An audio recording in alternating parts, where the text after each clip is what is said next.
หลังจากที่เราพับได้เส้นหนึ่งแล้วเราก็มาส่องที่สองอีกก่อคนกระตานี่เราก็พับคืนมาพี่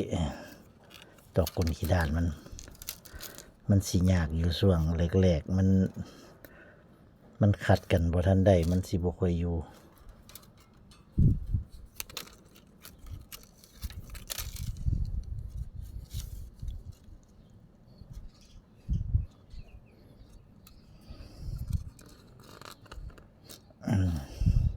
แต่มันได้ทางมันแล้วมันก็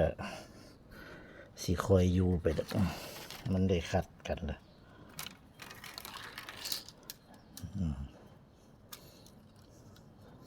ตอกคนขี้ด้านมันเฮาก็พับกอดกันไปเรื่อยๆอันเฮาเวทจังซี่ก็ก้นมันสิห่างคันเฮาเฮ็ดก้นทีตอกสั่งมันหลายมันก็สารยากทีพด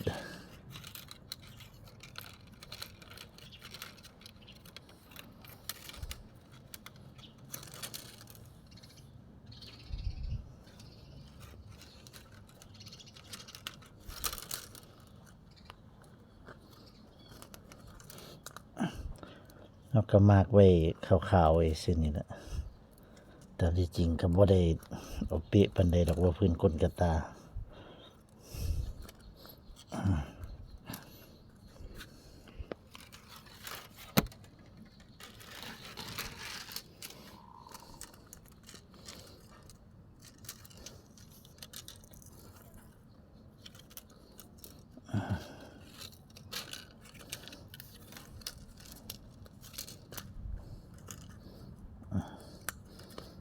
ตอกมันยาวเดอยู่ตอกมันยาวเดเวลาเรา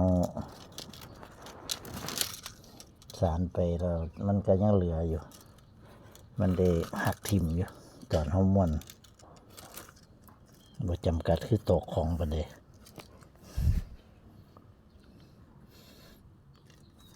คันว่าพื้นของแท้จำกัดคัก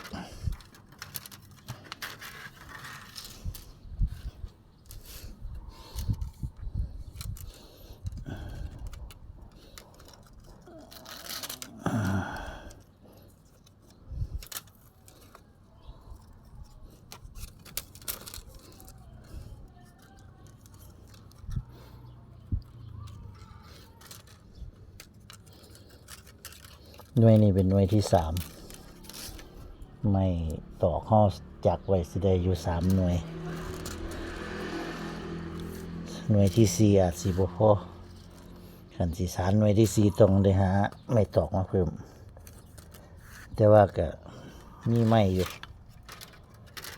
สั่งเขาเจ้ามาให้เขาเจ้าก็มาให้แล้วเจ้ามาส่งละไม้ก็ได้แต่ว่ายังบ่ได้จักซื่อๆเบิ่งก่อนสารหน่วยที่3นี่แล้วเบิ่งกันสิสารหน่วยที่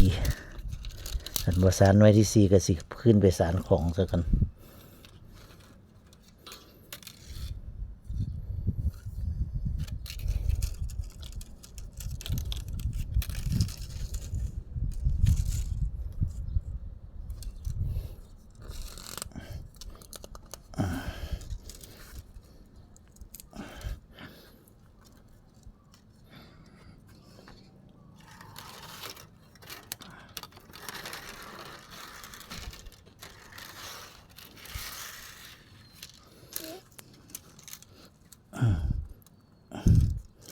เอาก็พ่นรอบไปสิเลยพี่น้องตอกสั่งข้างละ11 เซนก็เฮาก็สิสารไว้ข้างละ9ข้างละ9แล้วก็เฮาจะค่อยสิได้เอาอันตกซ่อนใส่มันก็สิเป็นข้างละ2 เซนก็สิเป็น11 เซนพอดี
จะสิมีออเดอร์อยู่กระตานี่มีออเดอร์อยู่2หน่วยออเดอร์มีอยู่2หน่วยเฮาก็สิ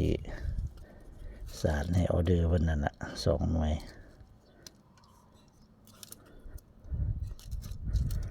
สั่งไว้ทาง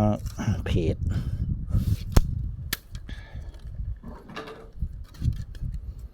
สานแล้วหน่วยนี้แล้วก็สิแจ้งขึ้นไปหาเพิ่นแล้วก็สิจัดส่งให้เพิ่นทางโคราช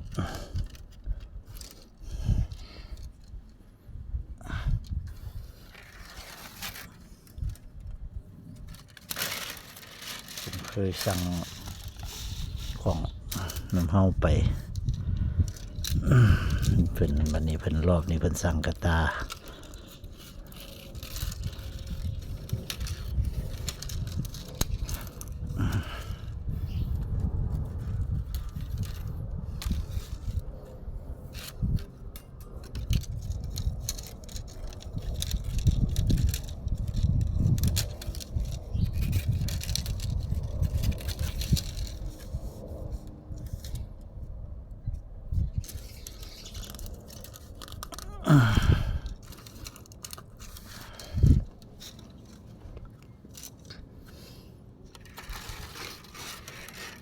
แต่ละหน่วยก็ใช้เวลาอยู่หลายมื้ออยู่พี่น้อง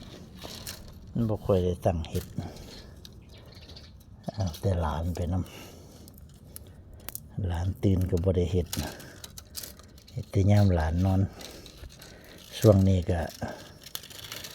เกี่ยวข้าวแล้วก็ตากข้าวนำฝนก็ตกห่ำเอ้ยมันอุ้ยปุ้ย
8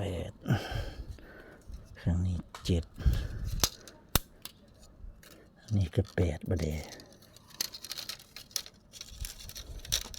เก้ากับเส้นนี้1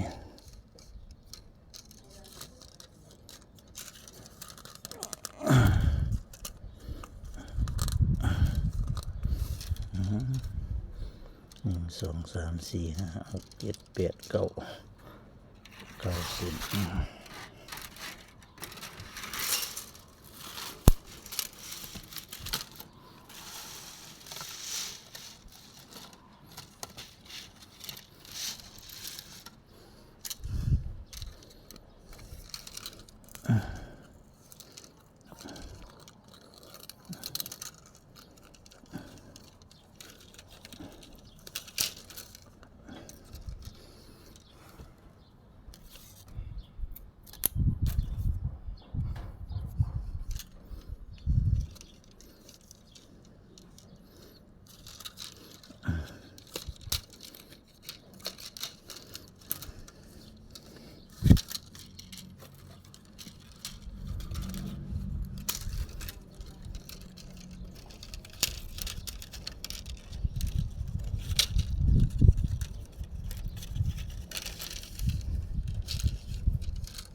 4 5 6 7 8 9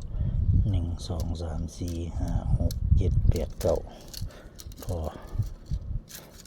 ข้างละ9เส้นพอละนี่อันนี้พอละ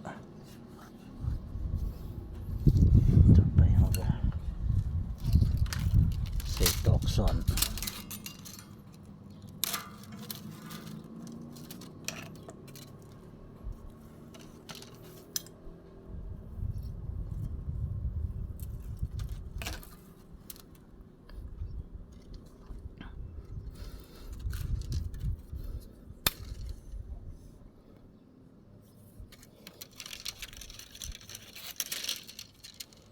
ตอกซ้อน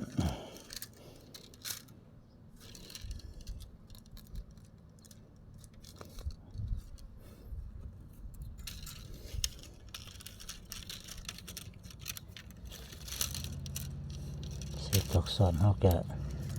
เอาตอกสารมาสานล็อกไว้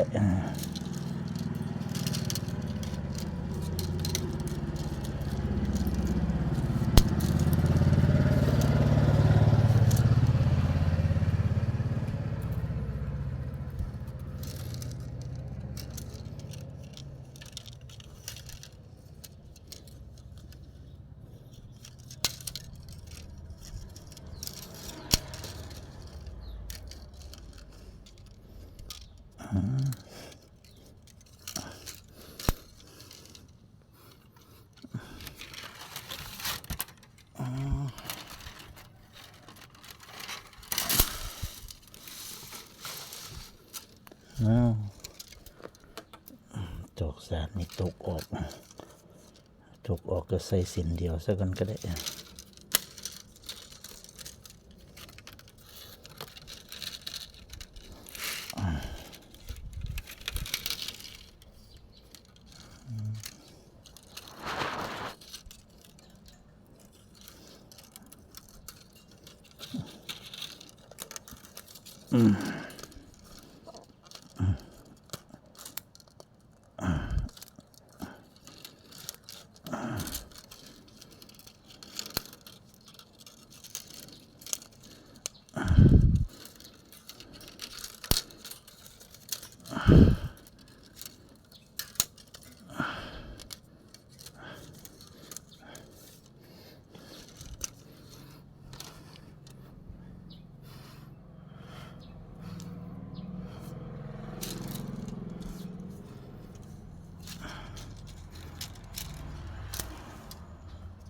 1 2 3 4 5 6 7 8 9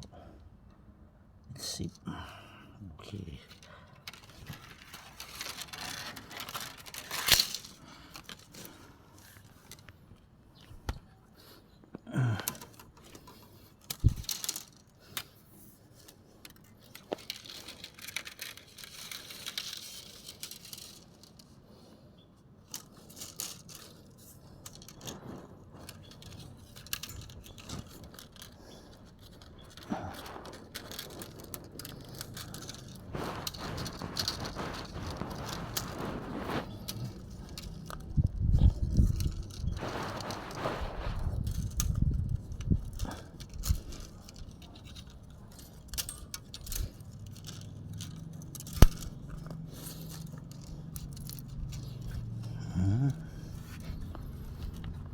ซ้อนอีกเส้นหนึง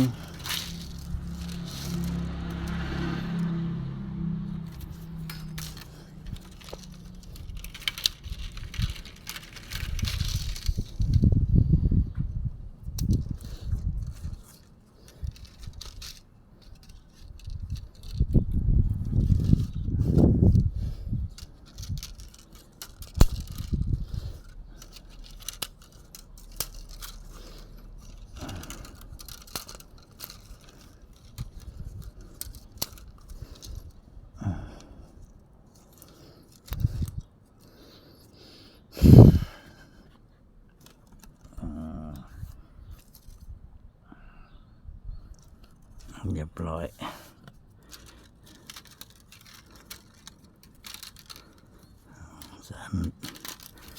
ใส่สินเดียวไว้สักคนก็ได้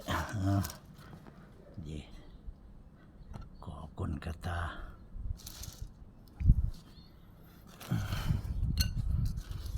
ไม่ขัดก้นไม่ขัดก้นใส่ที่หลังก็ได้สำหรับคลิปนี้ก็เอาก่อก้นให้เบิ่งคลิปต่อไปก็ติดตามต่อไปได้พี่น้องเด้อก่อก้นใส่ตอกซ้อนให้เรียบร้อยสวัสดีครับ